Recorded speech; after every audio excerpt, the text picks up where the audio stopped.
What is going on, everybody? It is Craig, and we are back with movie number 69, The Night Sitter, from 2023.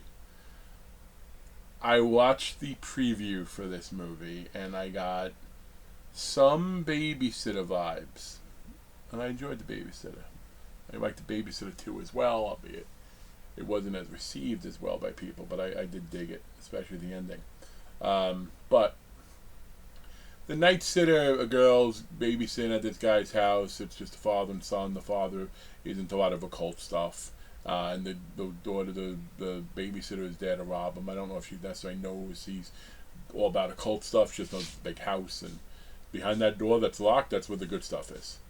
And she's babysitting for the kid, his son, who is somewhat of a recluse and a very bratty kid, but you know, he didn't necessarily deserve what happened to him. So, I guess don't be bratty. But it was okay. It wasn't.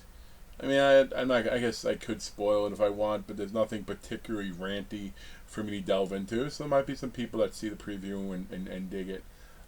It's just, I think they had elements that worked. The weird nosy neighbor who was trying to help out at first, he annoyed you, but then since he knew about that stuff, it was kind of cool.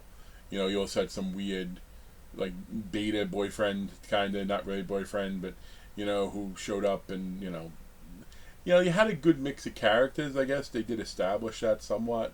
They did try to have somebody who sort of became Linnea Quigley in it. No, not ripstick in their nipple, anything like that. In fact, it did have that vibe a little bit with the craziness of how she acted and the stuff she was doing, because she became possessed because the necklace was put around her by one of the sisters or mothers or whatever the ghosts of witches were calling themselves. I don't know. It had one or two twists to it towards the end, but I saw those coming. I didn't think it was a twist at all.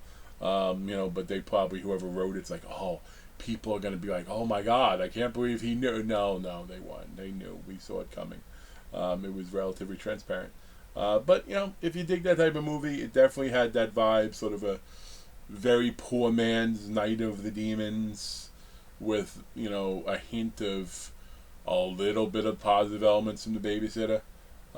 Even as I'm talking, and I do this a lot, so I'm going to, a secret. When I'm talking a little bit longer on some of these, because my mind is still working on the number. Like, I'm like, no, I don't think I can give it that, but I don't want to give it that. I don't give it, you know what, I give it, the 3 I did today, although you're seeing them over a span of 3 days. It's probably was the second best of the ones, so the best one was Terrace Lane, so that was a 5.25. The other one was a 4.5, so I'm going to go with a 4.75 on this one, and again, it's on Amazon Prime, so it's free. I think some people will dig it. It's always weird, going back to the movies I love from the 80s, because I know if people see some of them today for the first time, they look at them very negatively. So who knows, maybe for some next generation, this is a movie that people are going to a con to get signatures for. Probably not, but you never know. So anyway, folks, throw some suggestions down. We're at 69 right now. This comes out on Monday, so there's a chance by the time this launches, I've already watched at least one more for 70. But definitely give me some suggestions. I'm open if I haven't seen something and I'm able to access it. So keep that in mind. I don't use Apple. I don't have a free. I don't use the free, the illegal websites, I guess, just because, my posting when it comes to computers, I find there's lots of issues with malware and other stuff. So it's one of those, like, yeah, you save money on one end, but what happens on the other? But that said, folks, till we meet again, peace.